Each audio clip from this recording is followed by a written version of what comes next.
Kung noong mga nakaraang buwan, marami ang nagsasabi na hindi masasabing armed attack ang paggamit ng water cannon ng China sa barko ng Pilipinas, kaya hindi ito sapat na dahilan para ipatupad ang Mutual Defense Treaty ng bansa sa US. Hindi umano dapat gamitin ang dahas ng ating bansa upang matikman din ng China ang kanilang hinahanap. Pero marami ang nagngingit-ngit na sapat na umano itong dahilan upang direkta na tayong gumanti sa China. Ayon din sa ating hukbong sandatahang lakas, hindi umano sapat ang water cannon para maglunsad tayo ng pag-atake. Mas magiging malala lamang umano ang sitwasyon kung sakaling tayo ay gumanti ng pisikal. Mas mabisa pa rin umano na sundin kung ano ang nasasad sa International Tribunal, pero ang China walang balak na ito ay sundin. Para sa Pilipinas, mas maigi umano na idaan sa mas maayos na paraan ang ating gagawing pag-atake sa China nang hindi nangangailangan ng dahas at pagkasawi. Tulad na lamang ng pagpapataw ng sanksyon sa kanilang bansa na mas malaki ang impact sa kanilang ekonomiya.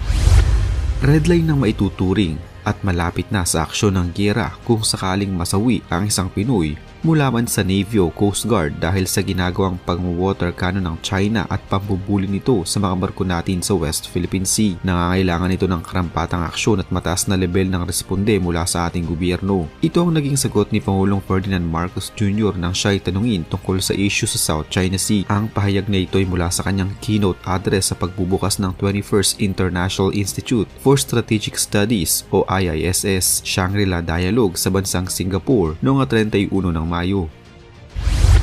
Pero sa pinakahuling engkwentro sa pagitan ng Pilipinas at ng China sa Ayungin Shoal, mas naging malala na ang naging sagupaan na syempre, China ang mas naging agresibo at marahas. Makikita sa mga naglabasang mga video ngayon sa iba't ibang mga social media platforms kung paanong hinaras ng China ang ating mga tauhan sa Ayungin Shoal na maghahatid lamang ng supply sa BRP Sierra Madre. Palakol, maso at bolo, yan ang mga ginamit ng mga sundalong Chinese upang itaboy ang mga Pilipinong sundalo sa Ayungin Shoal. Isa sa mga sundalo natin ang naputulan pa ng daliri habang 7 naman ang napuruhan. Pinagnakawan din ng China Coast Guard ang ating mga barko at kinuha ang ilan sa mga gamit ng ating mga sundalo.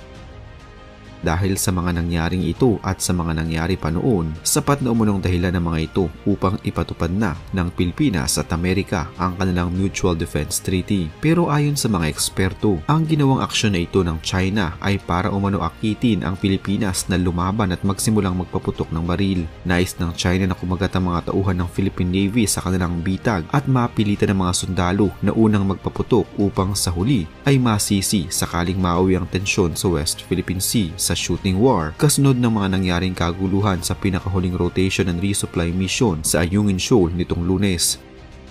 Ayon kay Commodore Roy Vincent Trinidad, Philippine Navy spokesperson West Philippine Sea, may mga nakaalalay na missile boat ng China subalit hindi nila ginagamit. Sinabi ni Trinidad na kahit kaunti ang tropa ng Pinas ay lumaban ng mga ito ng mano-mano kontra sa mga tauhan ng China Coast Guard na nagtutulong-tulong sakay ng kanilang sea vessels para agawin at sirain ang mga gamit ng mga sundalo nitong Lunes.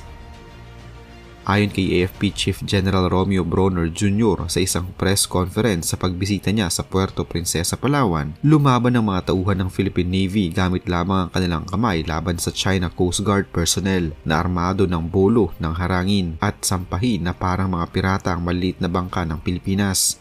Hindi umano nagpasindak ang mga tauhan ng Philippine Navy sa kabila ng presensya ng mga armas sa loob ng resupply boat. Hindi ginamit ang mga ito dahil iniiwasang magkaroon ng giyera. Sa halip ay itinulak ng mga Navy personnel ang rigid hull, inflatable boats ng China Coast Guard para mapigilang banggain ng mga ito ang Philippine boats. Kung sakali mang ipatupad ng Amerika at ng Pilipinas ang kanilang Mutual Defense Treaty, sa paanong paraan nga ba tayo matutulungan ng Estados Unidos laban sa China? Hanggang saan nga ba tayo kayang suportahan ng Amerika at ano nga ba ang mga napapaloob sa kasunduan na ito?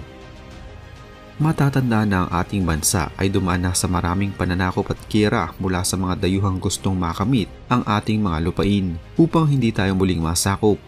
Tayo ay nakipagkasundo sa Estados Unidos nang sa gayon ay pagtibayin ng ating proteksyon laban sa mga dayuhang may balak angkinin ang anuman sa atin. Pinirmahan ni na President Harry Truman ng Estados Unidos at President Elpidio Quirino ng Pilipinas ang Mutual Defense Treaty noong ika-30 ng Agosto 1951 sa Washington, D.C. Nakasaad sa kasunduang ito na sumasang-ayon ang dalawang bansa na magkaisa upang magbigay tulong at proteksyon sa anumang armadong pag-atake laban sa imperialismong pagsasalakay at patibayin nito ang kapayapaan at seguridad sa Pacific area. Maliban sa panukalan nitong magbigay ng tulong sa oras ng pag-atake, nakahiwalay pa ito sa 8 artikulo upang mas mapalawak pa ang layunin ng nasabing kasunduan. Narito ang 8 artikulong sinang-ayunan ng bawat bansa sa Mutual Defense Treaty ng 1951. Sa unang artikulo, aayusin ng bawat partido sa mapayapang paraan ang anumang alitan pang-internasyonal upang walang gulo ang mangyayari na ikapapahamak ng internasyonal na kapayapaan, seguridad at hustisya at hindi makagamit ng anumang dahas ang nakaalitan na salungat sa layunin ng United Nations. Ikalawang artikulo, ang bawat partido, magkahiwalay at magkasama man ang kanilang self-help at mutual aid ay may kakayahang papanatilihin at papaunlarin ang kanilang kapasidad na labanan ng anumang armadong pag-atake. Ikatlong artikulo, sa pamamagitan ng kanilang foreign ministers o kanilang kinatawan, ang bawat partido ay paminsan-minsang magpupulong tungkol sa implementasyon ng treaty at anumang opinyon nila. Ang integridad ng teritoryo, kalayaang pampolitika o seguridad ay banta ng panlabas na armadong pag-atake sa Pacific.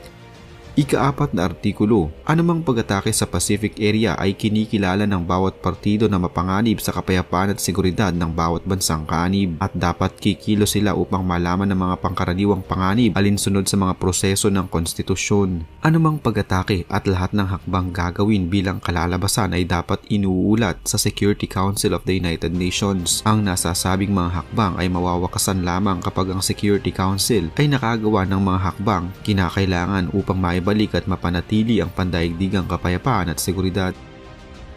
Ika-5 artikulo, para sa layunin ng ika-4 na artikulo, anumang armadong pag-atake, alinman sa bawat partido ay sisiguraduhing magsasama ng armadong pag-atake sa metropolitan territories o kaya ay sa island territories sa ilalim ng jurisdiction sa Pacific Ocean, ang kanilang mga armed forces, public vessels o aircraft sa Pacific. Ika-6 na artikulo, ang kasunduang ito ay hindi nakakaapekto at hindi dapat masasabi na nakakaapekto sa anumang karapatan at obligasyon ng mga partido sa ilalim ng Charter of the United Nations o sa responsibilidad ng United Nations para sa pagpapanatili ng kapayapaan at seguridad. Ika-7 artikulo, ang kasunduang ito ay dapat pagtibayin ng United States of America at ng Republic of the Philippines alinsunod sa kanilang mga proseso ng kanilang konstitusyon at mabigyang bisa kung ang mga instrumento nito ay pinagpalit nila sa Maynila. Ika-8 artikulo, ang kasunduang ito ay dapat mananatiling may bisa ng walang katiyakan. Bawat partido ay maaaring wakasan ito ng 1 taon pagkatapos bigyan ng pahayag sa kabilang partido. Hindi kaagad pinatibay ang kasunduan sa mismong araw ng pagpirma nito. Sa araw ng Marso, ika-20 ng 1952, inaprubahan ng US Senate ang payo nitong pagpapatibay at pinatibay nga ng Presidente ng Estados Unidos ang kasunduan sa araw ng Abril 15, 1952. Sa Mayo 12, 1952, pinagtibay naman ng Pilipinas ang kasunduan at sa araw ng Oktubre, ika-2 ng taong 1952, ay naisa publiko ang nasabing kasunduan sa pamamagitan ng Proclamation No. 341. Sa araw ng Agosto 27, 1952, sinimulan ang paggamit ng Mutual Defense Treaty ng dalawang bansa.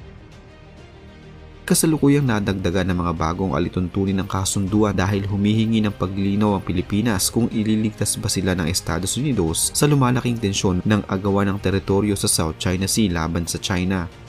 Ang Mutual Defense Treaty ay isang formal na kasunduan sa pagitan ng dalawang soberanong bansa kung saan sila nangako na magbibigay ng tulong sa oras ng inaasahang panganib. Ang kasunduan na ito ay mahalaga para sa seguridad ng ating bansa sapagkat layunin nitong pigilin ang mga posibleng umatake at mapabuti ang posisyon sa seguridad ng mga bansang kasangkot na nagbibigay ng kontribusyon sa pangrehiyong kapanatagan at kapayapaan. Subalit kaakibat ng pagpapatupad ng kasunduan na ito ay siguradong malaking gulo at pagkawasak na maaaring kumitil ng maraming buhay hindi na lamang sa Pilipinas at China kundi maging sa mga bansang malapit lamang sa South China Sea.